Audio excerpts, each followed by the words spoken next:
चलो देखिए, कल हम लोगों ने क्या देख लिया था, पाचन पढ़ रहे थे। पाचन में आप लोगों ने मुंह के विषय में देख लिया। सबसे पहले आपको बताए थे आहार नाल। आहार नाल जो है ये कहाँ से लेके, मुख से लेकर के एनस तक के पूरे सिस्टम को हम क्या कहते हैं, आहार नाल, माने पूरा कंप्लीट आहार नाल। इसीलिए इसको कहा जाता है पाचन तंत्र। कई चीजें मिली हैं, इसीलिए इसको क्या कहते हैं, पाचन। सबसे पहले आपने मुख देखा, फिर मुख मुख माने बकल कैविटी कहा गया क्योंकि खाली स्थान था। फिर उसके अंदर दांत को देखा, दांत के बाद जीभ। जीभ पाचन का काम नहीं करता बल्कि लार बनाता है ना, ये लार ग्रंथि अलग स्वेदांतरी है, ठीक। इसको आपको अलग से पढ़ना है, थोड़ा सा बता दिए थे। क्या करता है, भोजन को इधर उधर घुमा के ले जाने का कार्य करता है। इसके बाद आप जीभ के बाद आप लोगों को क्या पढ़ा दिए थे, जीभ के बाद लार ग्रंथि पढ़ा दिए। अब लार के बाद अब हम लोगों को उसके नीचे देखना है, ठीक। अब आपको ये भी बता दिए कि दांत का कितना प्रकार होता है, सब देख लिए हैं, ठीक। अब देखिए आगे आज हम लोगों को देखना है किसके विषय में, ग्रसनी ग्रासनाल। देखो ये पूरा आज हम बना रहे हैं स्ट्रक्चर, ये है इधर बना, इधर दिख रहा है, हाँ यहाँ दिखेगा। ये मान लो पूरा मुख है, ये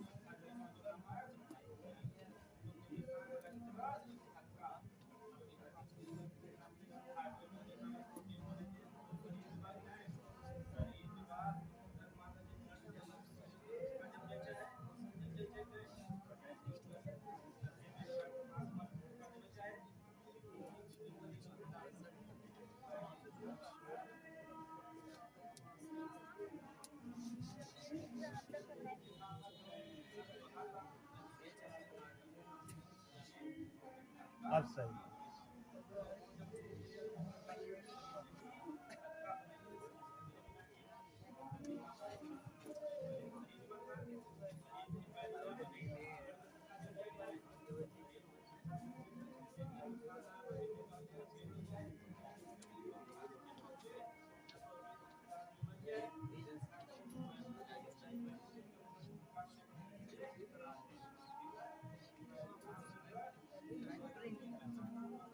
ये है, ठीक।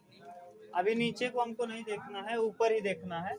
ये देखिए भोजन आया था कहाँ से, मुख से। मुख से जो भोजन आया इसे हम कहते हैं बोलस। क्या, बोलस, ठीक। ये बोलस, मुख से जो आपने भोजन लिया ये बोलस। अब यहाँ देखिए ये दो यहाँ पाइप रहेगा, ये थोड़ा सा और लंबा रहेगा, आप लंबा बनाइएगा। यहाँ देखो ये अलग ना, यहाँ तक के चीज को आपने समझ लिया है, मुख वाला कंप्लीट। फिर ये जो है ये देखिए यहाँ से यहाँ तक हवा भी और भोजन दोनों साथ में आता है। इसी को हम कहते हैं क्या, फेरिंग्स ना। इसी फेरिंग्स में देखिए ये है स्वर बॉक्स, वॉइस बॉक्स ना। वॉइस बॉक्स यानी जो वॉइस बॉक्स थोड़ा सा जिसका पतला होगा उसका आवाज पतला। लड़कियों का जो वॉइस बॉक्स होता है ये पुरुषों की तुलना में क्या होता है, पतला। इसीलिए ये क्या होता है, आगे हम लोग पढ़ेंगे वॉइस बॉक्स के विषय में, जब शोषण पढ़ेंगे तब। ये वॉइस बॉक्स है, यहीं पे देखो इसको दो भाग में, आप इसी को कहते हैं क्या, ग्रसनी। क्या कहते हैं, ग्रसनी। ये ग्रसनी की लंबाई कितना सेंटीमीटर, 10 से 12 से 14 या 10 से 12 जो भी दिया हो, 10 से 12 या 14 सेमी होता है। वही 12 से 14, 10 से 12 सेमी होता है। किसकी लंबाई, ग्रसनी। यह भोजन तथा वायु दोनों का सहमार्ग है ना। यह किसका किसका, भोजन, भोजन प्लस वायु। इसमें भोजन भी आता है साथ में, और कौन, वायु। अंग्रेजी में इसे कहते हैं फेरिंग्स। फेरिंग्स जो भी होगा इंग्लिश देख लेना, फेरिंग्स ना। ये अंग्रेजी में क्या कहलाएगा, फेरिंग्स। फेरिंग्स का आप देख लेना, या फार यहाँ जो भी होगा मिला लेना इंग्लिश, ठीक। फेरिंग्स यानी ग्रसनी। ये ग्रसनी क्या है, यानी साथ में भोजन को भी साथ लाता है और हवा। और यहीं पे होता है क्या, ये स्वर बॉक्स ना, स्वर बॉक्स इसी में। अब जब ये नीचे की तरफ आएगा तो नीचे की तरफ इसका आकार देखो ये रहेगा। ये मान लो आया ऐसे, यहाँ पे इस तरीके से अलग हो जाएगा ये, ये दो चीजें हैं। अब इधर देखो कोई आया, यहाँ एक लगा रहेगा इपीग्लोटिक्स। क्या लगा रहेगा? इपीग्लोटिक्स। यहाँ से ये अलग हो जाएगा, ये दोनों मार्ग। ये देखो एक मार्ग एक गया कहाँ? पेट की तरफ, और ये फेफड़ा वाला है। ये कौन सा? फेफड़े के लिए है ना। और ये वाला, ये जो गया है भोजन के लिए। किसके लिए? भोजन के लिए। अब आप बोलोगे सर जी दोनों के दोनों एक साथ आ रहे थे, तो इस भोजन को कहाँ चला जाना चाहिए? फेफड़े में। अगर भोजन फेफड़े में गया तो आप आदमी मर जाएगा। ठीक, आदमी की मौत भी हो सकती है अगर भोजन, वायु अगर यहाँ जाएगा तो ठीक है, और अगर क्या गया, भोजन चला जाएगा तो आदमी पक्का, आदमी की क्या हो जाएगी? मौत। तो मौत से बचने के लिए यहाँ भगवान ने एक उपास्थि की बनी हुई, किसकी बनी हुई? उपास्थि। इसको कहते हैं इपीग्लोटिक्स, घाटी ढापन। इपीग्लोटिक्स ना, इपीग्लोटिक्स, इसे हिंदी में कहेंगे घाटी ढापन। घाटी ढापन, ये घाटी ढापन का काम क्या है और इसको नियंत्रित कौन करता है? ब्रेन का ना, ब्रेन। अब देखिए ये ब्रेन क्या करेगा, जैसे ही माने खाना आपने खाया, अब ये खाना खाएंगे तो ये इपीग्लोटिक्स जो है ये किसकी बनी हुई है? उपास्थि की। किसकी? उपास्थि। और लचीली उपास्थि है। कैसी? लचीली। अब आप लचीली, अब आप समझो इसे अंग्रेजी में कहते हैं कार्टिलेज। क्या कहते हैं? कार्टिलेज। अब आप ये उपास्थि और अस्थि में अंतर समझ लो। अस्थि माने हड्डी और उपास्थि माने नरम हड्डी। जिस हड्डी को आप चबा सकते हैं, जैसे कान की हड्डी है, कभी कभी आप मांस जो खाता है वो चुरुर मुरुर करके हड्डी, हाँ थोड़ा थोड़ा कुछ भी हड्डी को भी खा जाता है, यानी वो हड्डी नहीं बल्कि उपास्थि है। ऐसी हड्डी जो नरम हो उसे क्या कहते हैं? उपास्थि। हड्डी जो नरम हड्डी हो उसे क्या कहेंगे? उपास्थि। जैसे कान में देखिए हड्डी नहीं बल्कि उपास्थि है, इसको आप मोड़ो दिक्कत नहीं है, यही इतना अंगुली मोड़ दो जितना इसको मोड़ दिए, अगर इतना ही अंगुलियों को मोड़ दो तो अंगुलियां क्या हो जाएंगी? टूट जाएंगी ना। अंगूठी को अंगुलियों से मुक्त कर, किधर गई? अल जमालू खतीरा ना। तो यानी आप क्या करेंगे, इधर देखो, अगर इसको मोड़ देंगे तो यानी ये पूरा मुड़ जा रहा है, तो ये उपास्थि भी क्या होती है? उपास्थि लचीली होती है, यानी पूर्ण रूप से मुड़ जाएगा। इसके ऊपर देखो क्या होता है, जब हवा गया तो हाँ श्वास नली और ये दोनों जुड़ा है। ये किसका बना है? इपीग्लोटिक्स, उपास्थि का। आपसे पूछेगा इपीग्लोटिक्स किसका बना है ना। ये भी हो सकता है पूछ ले कि भोजन और हवा दोनों तो एक ही जगह से जा रहा है, तो ऐसा क्यों नहीं होता कि भोजन फेफड़े में नहीं चला जाता? तो फेफड़े में नहीं जाने के लिए कौन बैठा है? इसको कंट्रोल कौन कर रहा है? ब्रेन। अब ब्रेन जैसे जैसे सलाह, अब ब्रेन के साथ साथ एक चीज और होता है, ये देखो किसका बना है? कार्टिलेज का। ऐसे रहेगा ये ना, जैसे मान लो इस तरीके से, और ये इसी पे लटका रहेगा। और जब भोजन इसके ऊपर गिरेगा ना, तो जैसे ऐसे कोई चीज लटका है, देखो हवा जाएगा तो ये गिरेगा नीचे। हवा वजन है क्या? नहीं। तो हवा आएगा तो ये गिरेगा नीचे? नहीं। मान लो कोई कागज है, जैसे कागज दो दिखाएं, बताएं, कागज दो। अरे कागज कहीं से दे दो, फट नहीं रहा है। ये देखो, मान लो यहीं से, जैसे ये दो पाइप है, इधर मान लो दो पाइप इधर लगा है, ऐसे इस तरीके से पाइप इधर एक इधर। अब सोचो हवा आ रहा है, थोड़ा बहुत ही शिफ्ट करेगा, और इसी पे अगर भोजन आपने खाया और ये यहाँ से जब गिरना चालू होगा, तो जब इसके ऊपर गिरेगा तो इसको क्या कर देगा? इसको दबा देगा। तो दब के कहाँ चला जाएगा? नीचे। और एक इसको ढक लेगा, जिसमें हवा जाता है, जिसमें हवा जाता है उसको क्या करेगा? अरे भैया यहाँ मान लो एक पाइप ये है, एक पाइप ये है, इस पाइप को ऐसे बना है, अगर हवा आएगा, इतना जैसे दिखा रहे हैं इतना चौड़ा है नहीं, ये बहुत पतला है एपिग्लोटिक्स ना। तो अब इसके ऊपर भोजन गिरा, तो अब सोचिए हवा गिरेगा तो हवा तो कोई प्रभाव नहीं डालेगा, लेकिन अगर खाना इस पे गिरा तो ये क्या कर देगा? जैसे मान लो यही खाना है चाक, तो ये क्या करेगा? इसको क्या करेगा? नीचे गिरा देगा, और नीचे गिरा तो किसको ढक लेगा? हवा जहाँ जाना चाहिए हवा उस वाले स्थान को क्या कर लेगा? ढक लेगा। और ये कहाँ चला जाएगा? भोजन वाले में। देखो जैसे यही है, ये कहाँ, जैसे इसके ऊपर भोजन आया गिरा तो ये क्या होगा? ढक जाएगा, और किधर भोजन चला जाएगा? इस तरफ। तो इसी तरीके से एपिग्लोटिक्स, और इसको कंट्रोल करने का कौन काम कर रहा है? ब्रेन ना। तो कभी कभी आप देखिए, कभी कभी आप मान लीजिए सोच रहे हैं, सोच में डूबे हैं ना, जैसे आप कभी खाते समय सोच रहे थे और खा रहे थे, अब आपका दिमाग खाने में कम था, आप कुछ सोच रहे थे, तो ऐसी स्थिति में ब्रेन किसको आदेश देता था? एपिग्लोटिक्स को। और आपने अपना दिमाग कहाँ लगाया है? सोचने में। अब जब सोचने में दिमाग लगा दिया है तो फिर अब एक ब्रेन दो काम कर सकता है? नहीं। तो ऐसी स्थिति में खाना जो है, कभी कभी खाते रहते हैं, कहीं दूसरी जगह सोचते रहते हैं। तो अब कहाँ सोचते हैं आप जानते हैं ना, अब क्या क्या सोच रहे हैं आप जाने। ठीक, तो जैसे सोच रहे थे, अब सोचते सोचते क्या किया आपने? खा रहे हैं। अब ब्रेन तो दूसरी जगह व्यस्त है। ऐसी स्थिति में जो भोजन है कहाँ घुसने लगेगा? फेफड़े की तरफ। और अगर फेफड़े में गया तो आदमी की मौत हो जाएगी। तो फेफड़ा देखेगा, अरे बाप रे कौन आ रहा है ना, फेफड़ा जान जाएगा इसमें कौन आ रहा है। अगर हवा के अलावा कोई चीज गया तो फेफड़ा तुरंत जान जाएगा। और फेफड़ा में हवा भरा है, ये पूरी ताकत लगा के ठेल देगा। किसको? भोजन को। तो भोजन ताकत लगा के जब ठेलेगा तो आपको हिचकी आएगा और नाक ओक से फेंक देगा बहरे भात ना। आपने देखा है कभी? तो नाक ओक से क्या निकल जाता है? भात तो बाहर निकल आता है। जैसे चावल आपने खाया है, कभी कभी छिछिन जाता है, कहते बहु पानी पिए से ठोके लगत। ये ऐसा हुआ क्यों? क्योंकि आप सोच में कहीं दूसरी जगह थे और आपने खा लिया भोजन। और भोजन क्या हुआ? जाना चाहिए था आपके भोजन वाले में ना, लेकिन चला गया कहाँ? फेफड़ा में। अब जब फेफड़ा में जाने लगा, फेफड़ा देखा, अरे बाप रे कौन है? चच्चा आवत है। चच्चा क्या करे? ताकत लगाई ठेल दे, चच्चा ऊपर वापस निकले। अब वो इतना तेज ठेलता है कि आपके नाक ओक से फेंक देता है ना। चावल ओवल नाके तब मम्मी उम्मी रही दौड़ के ला पानी पिए। इन आई जानता इनकी बउआ कहाँ सोचत रहा ना। बउआ तो दूसरे जगह जहाँ जहाँ सोचे जाए वहाँ सोचता ना, दिमाग कतब लगाए बा। अब समझ गए? तो यानी इसको रोकने का काम कौन करता है? एपिग्लोटिक्स। अब और चीज देखो, अभी एपिग्लोटिक्स रोक दिया, अब भोजन कहाँ गया? भोजन चला गया आइसोफेगस में। तो ग्रसनी कहाँ है? फेरिंग्स के विषय में समझ गए? फेरिंग्स 10 से 12 सेमी होता है। यह भोजन तथा वायु दोनों का सहमार्ग है। यानी ये कैसा है? सहमार्ग। इसमें भोजन और वायु दोनों एक साथ जाते हैं। ठीक, अब इसके बाद और देखो, इसमें और क्या? इसमें बड़ा छिद्र होता है जिसे गलेट कहते हैं, या कीप के आकार का होता है। कैसे? कीप के आकार का। यह किस आकार का होता है? कीप के आकार का।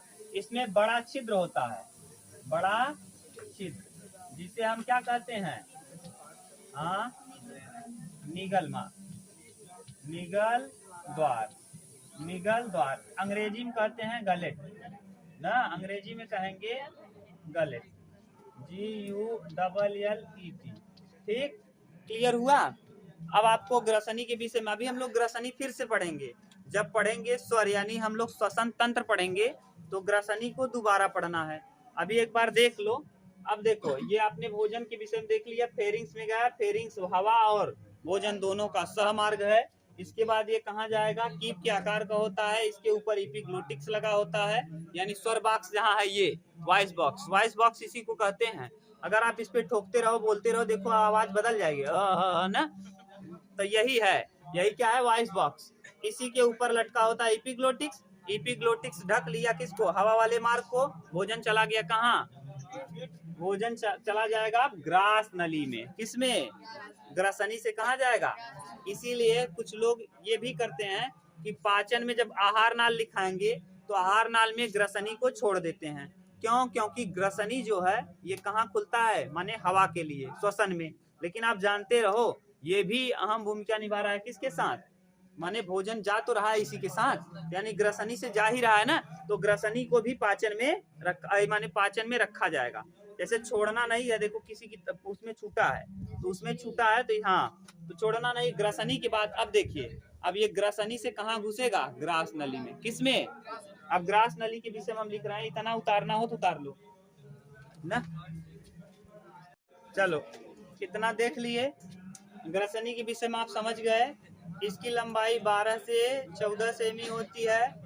यह भोजन और हवा वायु दोनों का सहमार्ग है। यह कीप के आकार का होता है। इस पर एक उपास्थि की बनी न, उपास्थि की बनी लचीली चीज होती है, जिसको हम क्या कहते हैं? क्या कहते हैं? घाटी नापन, जो हवा और भोजन को अलग करने का काम करता है। यानी अगर भोजन गया तो उसको क्या कर देगा, दबा देगा, और भोजन जहाँ जाना चाहिए वहां जाएगा। अब भोजन जाएगा कहाँ, देखिए ये ग्रसनी वाला भोजन अब जाना चालू करेगा ग्रास नली में। किसमें, ग्रास नली में। ग्रास नली को अंग्रेजी में कहते हैं आइसोफेगस, आइसोफेगस,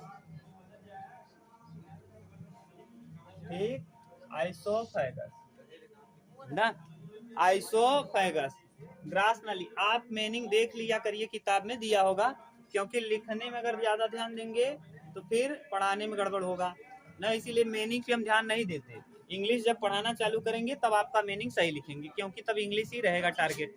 तो आइसोफेगस यानी ग्रास नली, ये ग्रास नली की लंबाई जो है ये 25 से 27 सेमी, 25 से कितना, 27, हाँ वही 25 से 27, 23 से 27 ना, इतना सेंटीमीटर लंबा होता है। आप सोचो कहाँ से है, यहाँ वॉइस बॉक्स के नीचे, यहाँ से लेके यहाँ तक, ये यहाँ से, यानी पेट यहाँ है, ये लटका हुआ है, हार्ट है ना, हार्ट बाएं तरफ है कि दाहिने तरफ, बाएं तरफ, कहाँ, बाएं तरफ। अब इसी हार्ट देखो यहाँ से आया है, ये पूरा ऐसे गया है, और यही भोजन है, ये है, यहीं पे पेट है, आमाशय आपका, ठीक। अब यहाँ से लेके यहाँ तक जो दिख रहा है, ये पूरा कितना सेमी है, 27, 25 से 27। अब मान लो कोई लंबा आदमी है तो 30 भी हो सकता है, जैसे बहुत लंबा है 7 फीट का, तब नान के तने बड़े पेट तो रहे ना, बड़वार पेटा हुआ है, तो यानी जितना आदमी रहेगा, लेकिन नॉर्मल जो है 20-22 सेंटीमीटर रहेगा, 20 सेंटीमीटर से कम नहीं होगा, 20 सेंटीमीटर। अब छोटा बच्चा है तो और कम होगा,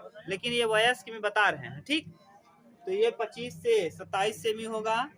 यह क्या होता है, इसमें श्लेष्म होता है, इसमें क्या पाया जाता है, श्लेष्म ना, इसमें पाचन का काम नहीं होता, श्लेष्म ग्रंथि, इसमें क्या पाई जाती है, श्लेष्म ग्रंथि। इस श्लेष्म ग्रंथि का काम क्या है, श्लेष्म को निकालना, क्या निकालना, श्लेष्म। जैसे श्लेष्म एक कीचड़ भी श्लेष्म है ना, आंख से जो कीचड़ निकलता है ये भी एक क्या है, श्लेष्म, क्योंकि आपकी आंख को अगर प्रॉब्लम हुआ तो क्या निकलना चालू होता, कीचड़। नाक भी एक क्या है, श्लेष्म है। तो इसी तरीके से यहाँ से क्या निकलता है, ग्रास नली में से श्लेष्म। अब श्लेष्म क्यों निकलता है, इसमें पाचन ग्रंथि नहीं है, या पाचन यहाँ नहीं होता, पाचन नहीं होता, पाचन नहीं होता। अब श्लेष्म निकलने का कुछ न कुछ तो कारण रहा होगा। अब देखो, कल आप लोग सोचो, ये पाइप जो है ना, चिपका हुआ पाइप है, ये कैसा पाइप है, चिपका, यानी इस तरीके का ये पाइप है ये। अब यहाँ जब भोजन इसमें गिरेगा ना, तो भोजन ये सरक सरक कर जाएगा ना, इस सरकाने को, इसको कौन काम करेगा, श्लेष्म। ये सरकाने का जो काम है, इस तरीके को कहते हैं क्या, क्रमानुकुचन। क्या कहते हैं, क्रमानुकुचन। जैसे आपको सांप को देखा होगा आपने, सांप मेढक को निगलता है तो एक बैग खींच लेता है अंदर की, धीरे धीरे करके से, धीरे धीरे। तो ये भोजन जो है ना आपका, ये धीरे धीरे करके कहाँ जाएगा, नीचे, सरक सरक कर नीचे जाएगा। अगर भोजन सरक सरक कर नीचे जा रहा है तो उसी को कहते हैं हम क्या, क्रमानुकुचन। अब सोचो अगर यहाँ श्लेष्म न निकले और एकदम सूखा हो, कभी कभी आप लोग चूड़ी पहनते हैं, लड़कियां पहनती, अभी तो नहीं पहनते हो ना, जब शादी होगा तो चूड़ी पहनते समय देखते होंगे आप लोग, इसमें साबुन लगा दिया जाता है। साबुन क्या काम करेगा, श्लेष्म का। अब इसमें चूड़ी पहनेंगे तो ऐसी स्थिति में चूड़ी क्या होगा, आसानी से सरक जाएगा। अब सोचो अगर वो श्लेष्म न लगा होता, तब हाथ में डालते तो आपको क्या होता, माने दर्द होता ना, और खरोंच लेता। तो ऐसे ही सोचो अगर यहाँ श्लेष्म न होता, यानी चिपचिपापन न होता, तो यही भोजन रुक जाता, और जब भोजन रुक जाता तो आपको दिक्कत होती ना, ठेल के डंडा उंडा लेके ठेले पड़ा ना, यानी आपको क्या लेकर के कुछ न कुछ क्या करना पड़ता, ठेलना पड़ता। तो अब ऐसी स्थिति में अब दिक्कत हो जाती है। पता चला कोई आप खा लिए सूखा चीज, मान लो गीला खा लिए तब तो ठीक है, अब जब सूखा आपने खाया तो एक डंडी भी साथ में लेके लटका के चलना पड़ता। जब आप सूखा खाते तो मुंह में डाल के डंडी को ठेलना पड़ता, जैसे कहाँ चला जाए, अंदर पेट में, दिक्कत। हाँ, तो इसीलिए इसमें क्या मिलेगा, श्लेष्म। इसमें क्या मिलेगा, श्लेष्म। अब ये श्लेष्म जब रहेगा, चिपचिपा रहेगा, तो आसानी से भोजन क्या हो जाएगा, सरक जाएगा। तो ये कैसे जाएगा, सरक सरक कर भोजन नीचे जाता है। इसी सरकने की प्रक्रिया को क्या कहते हैं, क्रमानुकुचन, क्रमानु क्रमानुकुचन। ठीक, इसी को कहते हैं क्रमानुकुचन। अब एक बात और है, अभी ये ग्रसनी से जो भोजन आया है, कहाँ से? ग्रसनी। ग्रसनी से हवा और भोजन दोनों है। हवा चला गया फेफड़े की तरफ और भोजन कहाँ आ गया? अमाशय में। तो हवा जो गया तो फेफड़े में चला गया, ठीक है, लेकिन ये आया है ग्रसनी में। ग्रसनी से कहाँ आया है? ग्रास नली में। अब सोचो, ये भी तो हो सकता है कि ये जो भोजन ग्रास नली में आया है, ये लौट कर फिर चला जाए कहाँ? तू हवा लाई से करत है, तब यहाँ नीचे से कहाँ चला गया? जो भोजन आया है किसमें? ग्रास नली में। सोचो आप, ऐसे तू मान लो जमहाई ले लेगा, तो खाना खाए रहे तुरंत ही, मजे खाए ले रहे तो जमहाई वही करे। अब चाप के खाए है, खूब खाना बढ़िया पाए है, कतौ पूड़ी उड़ी पाई गया, खींच खाए ले है, अब नटाई तक खाए है तो का है? अब वहां गए आप, तो ये क्या कर रहे हो आप? कर रहे हो ना। अब ऐसे का बहुत मस्त रहा। अब यहाँ किए तो ये जो भोजन आया था कहाँ? ग्रास नली में। अब ये ग्रास नली वाला भोजन लौट के कहाँ चला जाएगा? फिर से ग्रसनी में। और जब ग्रसनी में गया तो देखो, आते समय तो मान लो ये इस तरीके का था, इस तरीके का था, ये आते समय ये इस पे पड़ा भोजन और ये कहाँ चला गया? लेकिन जब लौटेगा भोजन तो इसको ठेल के कहाँ कर देगा? ऊपर। और ये गलती से कहाँ चला जाएगा? हवा वाले में। देखो यही तो था, ये हवा वाला बॉक्स यही है और ये भोजन वाला है। अभी भोजन आते समय इसको दबाया और दबा करके कहाँ चला गया? ये भोजन वाले में। अब मान लो, देखो ध्यान से, हम फिर से फिगर बना रहे हैं, इसको समझो। ये मान लो एक पाइप ये है और यहाँ एक पाइप है, इस पे लगा हुआ है क्या? घाटी ढापन। ये घाटी ढापन है। अब भोजन आया, भोजन जब इसके ऊपर पड़ा तो इस तरफ जाने का चांस नहीं है। क्यों? क्योंकि ये घाटी ढापन इसको क्या कर लेगा और कहाँ चलाएगा भोजन? यहाँ। अब लेकिन अब आप सोचो, जब ये भोजन आपने हवा लिया और ऊपर गया, तो ऊपर जाते समय ये भोजन यहाँ गया, अब जाते समय इसको क्या करेगा? ठेलेगा। तो इपिग्लोटिक्स कहाँ चला जाएगा? ऊपर। तो ये भोजन किस में जाने का चांस है? फेफड़े में। और अगर फेफड़े में गया तो आदमी की मौत हो जाएगी। तो इससे बचने के लिए देखो, इसमें जैसे ही भोजन नीचे आएगा ना, इसमें लॉक लग जाता है। क्या लग जाता है? इसी लॉक को कहा जाता है अपर आइसोफेगल स्फिंक्टर। क्या कहते हैं? अपर आइसोफेगल।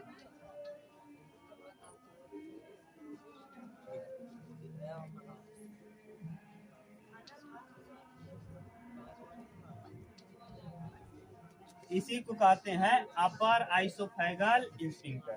ये क्या करता है? ध्यान से सुनो।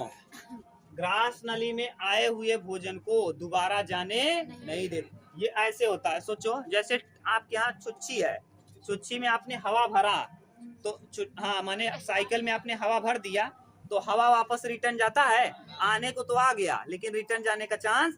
तो यहाँ उसमें क्या लगा होता है? वाल्व। क्या लगा होता है? वाल्व। वाल्व उसको वापस जाने देता है, रोक लिया। और आप लोगों के इसमें ग्रास नली में कौन वाल्व है? अपर आइसोफेगल स्फिंक्टर। यानी ये किसका काम करता है? वाल्व का। वाल्व। ये वाल्व जाने नहीं देगा, रिटर्न भोजन को फिर से नहीं जाने देगा। किसमें? अब ग्रास नली से यह भोजन ग्रसनी में दोबारा नहीं जाएगा। कौन रोक लिया? अपर आइसोफेगल स्फिंक्टर। यानी आप सोचो, आप कितना भी जमहाई लो, अगर भोजन चला गया कहाँ? ग्रास नली में, तो ग्रास नली से फिर से ये ग्रसनी में नहीं। इसको कौन रोक लेगा? अपर आइसोफेगल। है कि नहीं? ये हो सकता था कि रिटर्न आ जाता, तो रिटर्न आने से रोक लेता है कौन? अपर आइसोफेगल। ठीक। अब आपसे कोई पूछेगा, जो आपने भोजन किया, ये भोजन कहाँ से आया? ग्रसनी से हवा और भोजन दोनों आया। हवा चला गया फेफड़े की ओर, और जो भोजन था वो ग्रास नली में आया। ग्रास नली की लंबाई 25 से 27 है। तो ऐसा क्यों नहीं हुआ कि जो ग्रास नली में भोजन था रिटर्न, मान लो कोई चांस ऐसा हुआ कि रिटर्न हो जाए, और रिटर्न किसी तरीके से, जैसे आपने उल्टी ही किया।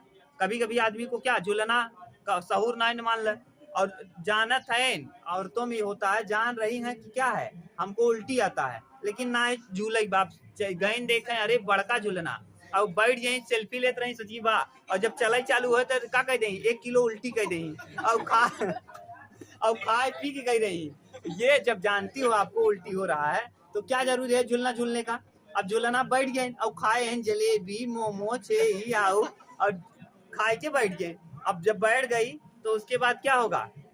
ऊपर गया झूलना, नीचे 2 बार आया, घुमरी आया, तो घुमरी आने के बाद क्या होगा, ये नीचे से बाहर निकल जाए। अब जो बाहर आया ये क्या कर देगा, गड़बड़ कर देगा। तो ये जो ये इसको रोकने का काम कौन किया, कौन वाल्व, अपर आइसोफेगल स्फिंक्टर।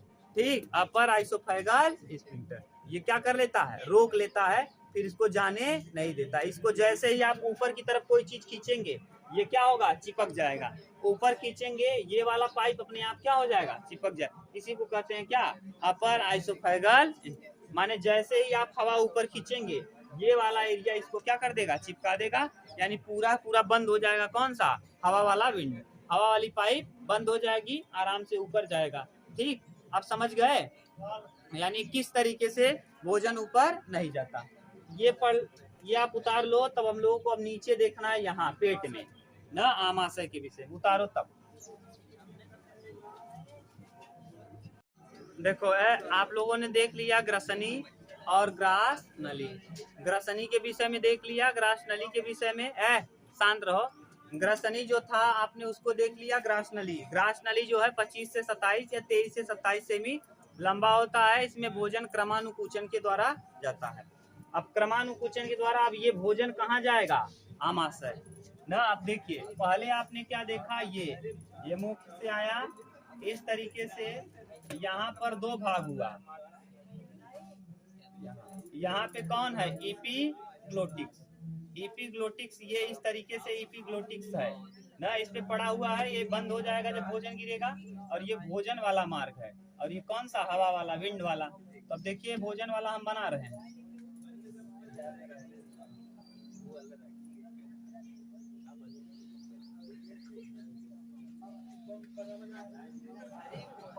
ना अभी इतना ही देखिए, ये ठीक, ये क्या था, ये आपने देखा ग्रसनी था। यहाँ भोजन आया था किस रूप में, बोलस। किस रूप में, बोलस के रूप में भोजन आया। कहाँ पहुंचा, ग्रसनी में। कहाँ, ग्रसनी। और ग्रसनी में भोजन प्लस हवा दोनों साथ आया। भोजन प्लस हवा यानी वायु, भोजन और वायु दोनों साथ में आया। इसके बाद ये ग्रसनी यहाँ से यहाँ तक हुआ। अब ग्रसनी से ये कहाँ घुस गया, ग्रास नली में। किसमें, ग्रास नली। और ग्रास नली में किस नियम के द्वारा, क्रमानुकुचन। किसके द्वारा, क्रमानुकुचन। क्रमानुकुचन विधि द्वारा कहाँ पहुंचा, आमाशय। ये आमाशय में देखिए, यहाँ आमाशय में इस तरीके का संरचना होगा। अब इस तरीके से ये गिरा, इसमें भोजन जाते समय तो चला जाएगा। इसको कहते हैं अपर, ये ना अपर कहलाएगा। क्या, अपर आइसोफेगल स्फिंक्टर। यहाँ देखो लोअर, अपर था, यहाँ लोअर हो जाएगा। ऊपर अभी लिखे थे ना, यहाँ अपर था यानी ऊपर जाने नहीं देगा, यहाँ कौन हो जाएगा, लोअर आइसोफेगल।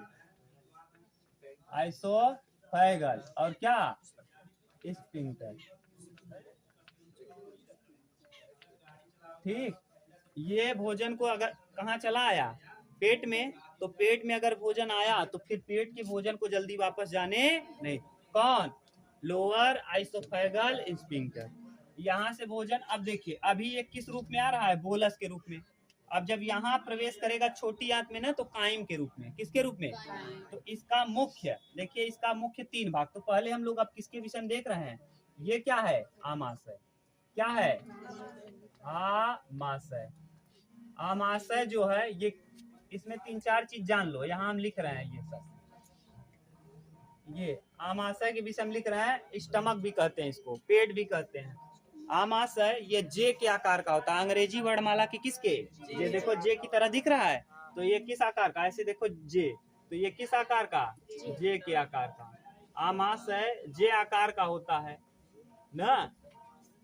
आहार नाल का सबसे चौड़ा, आहार नाल में कई चीज है, मुख है, मुख के बाद क्या, मुख, ग्रसनी, ग्रास नली, इसमें से सबसे चौड़ा कौन है, तो आहार नाल का सबसे चौड़ा, आहार नाल का सबसे चौड़ा भाग, सबसे चौड़ा, लंबा हो जाएगा छोटी आंत, और चौड़ा सबसे चौड़ा होता है, चौड़ा भाग। तो आपसे पूछा जाएगा कि आहार नाल का सबसे चौड़ा भाग कौन होता है? आमाशय यानी पेट, आमाशय यानी, तो आहार नाल का सबसे चौड़ा भाग होता है आमाशय ना। दूसरी बात, यह थैली नुमा संरचना होता है। कैसा? थैली नुमा। इसमें जो भोजन आता है ये किस रूप में आता है? बोलस के रूप में। किस रूप में? बोलस के रूप में। ठीक, देखिए ये जो आमाशय है ये इस पे एक परत चढ़ा होता है जिसे हम लोग कहते हैं म्यूकोसा। क्या कहते हैं? म्यूकोसा। क्यों? इसमें चढ़ा होता है परत, आमाशय में एक परत चढ़ा होता है जिसका नाम होता है म्यूकोसा ना। अंग्रेजी में लिखना चाहो तो ऐसे म्यूकोसा। अब म्यूकोसा देखिए, अब समझेंगे तब समझ में आएगा। इस आमाशय के 4 भाग होते हैं, मुख्य 3 और कुल सबसे, ये देखो ये है कार्डियक। क्या है?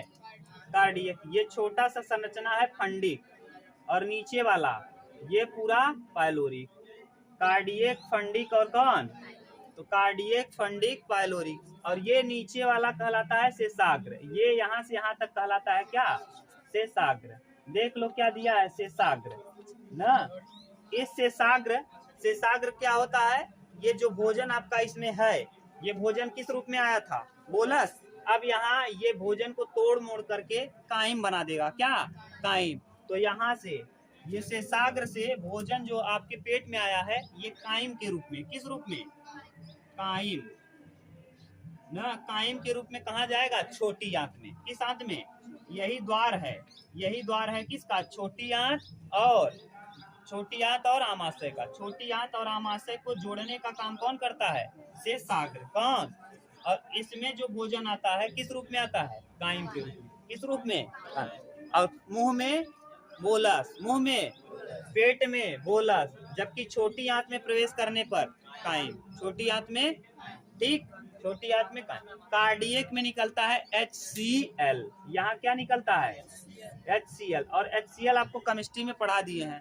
यह बहुत अम्लीय होता है ना। और हाँ, ध्यान से सुनो, ये इतना अम्लीय होता है कि आपको नुकसान भी कर सकता है। सोचो अगर इसको कहीं गिरा दोगे चमड़े पे तो चमड़े को क्या कर देगा? काट देगा। अब सोचो अगर चमड़े को काट दे रहा है तो पेट को क्यों नहीं काट रहा है? तो पेट को इसलिए नहीं काटता क्योंकि यहाँ कौन सी परत चढ़ी होती है? म्यूकोसा। देखो आप सोचो कि आपने मांस कभी खाया है, मांस, मुर्गा, मछली कुछ भी खाया होगा, तो उसको ये क्या करता है? गला देता है। कौन? HCl। सोचो HCl मांस उसको गला दे रहा है, तो इसका मतलब पेट भी क्या है? मांस ही है। तो पेट को क्या करना चाहिए? गला देना चाहिए। लेकिन पेट गलता है? क्यों नहीं गलता? क्योंकि इसके ऊपर किसका परत चढ़ा होता है। तो पेट इसलिए नहीं गलता क्योंकि इसके ऊपर म्यूकोसा का परत चढ़ा होता है जो HCl के प्रभाव को निष्क्रिय कर देता है। HCl के प्रभाव को क्या करता है?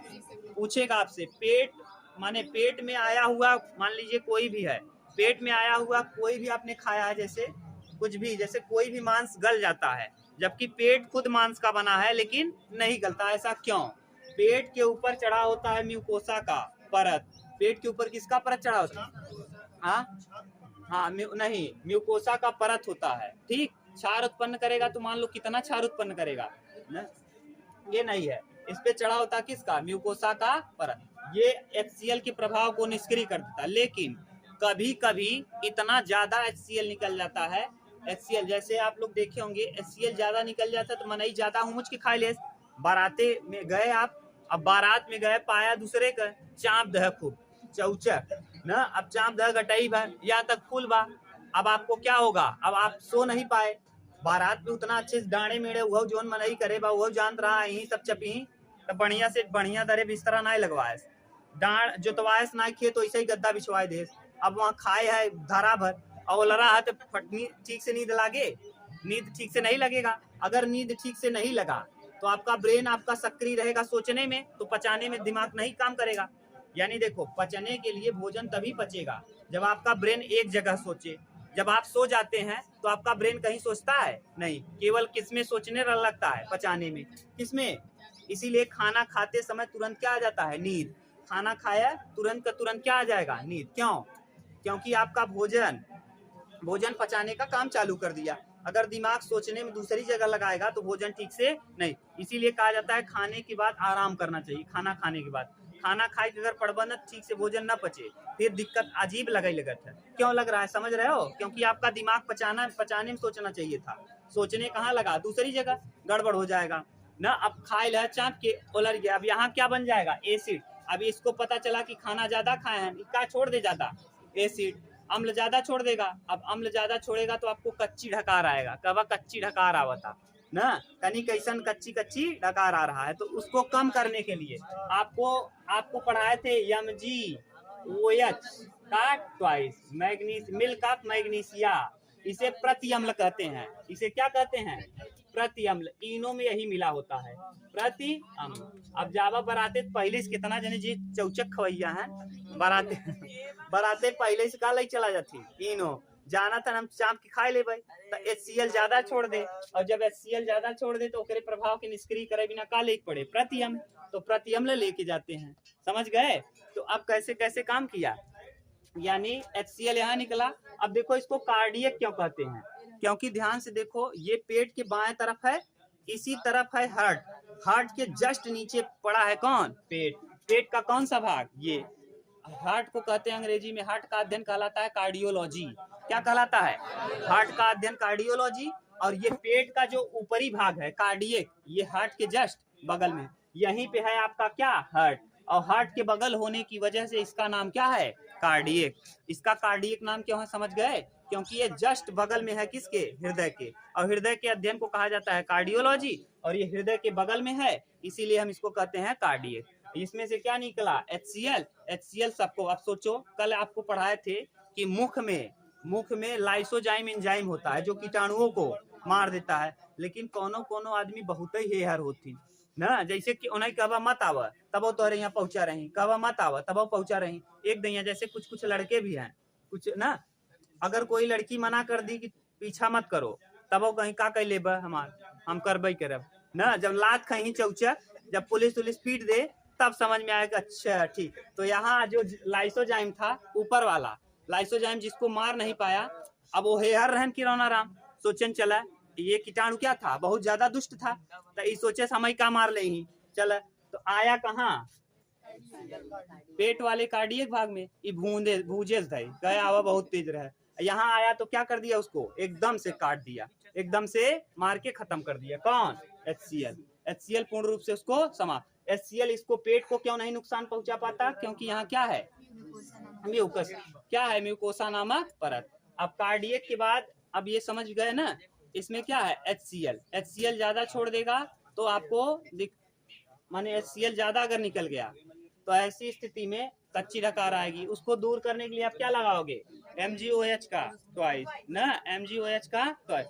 हाँ, और इसका 10.5 इसका pH वैल्यू। क्षारी है, 7 से अधिक क्षारी, यानी अम्ल आप ज्यादा छोड़ा है, इसको आपने क्या मिला दिया? क्षार। काम क्लियर हुआ? ठीक। अब नीचे वाला है फंडिक, यहाँ रूजी नामक संरचना होता है, कल हम लोग देखेंगे इसके आगे। अभी पेट को फिर से पढ़ना है, ठीक। अभी हम लोगों को रूमेन देखना है, बहुत कुछ देखना। अभी पेट हम लोग कल फिर से देखेंगे, ठीक। इतना उतार लो।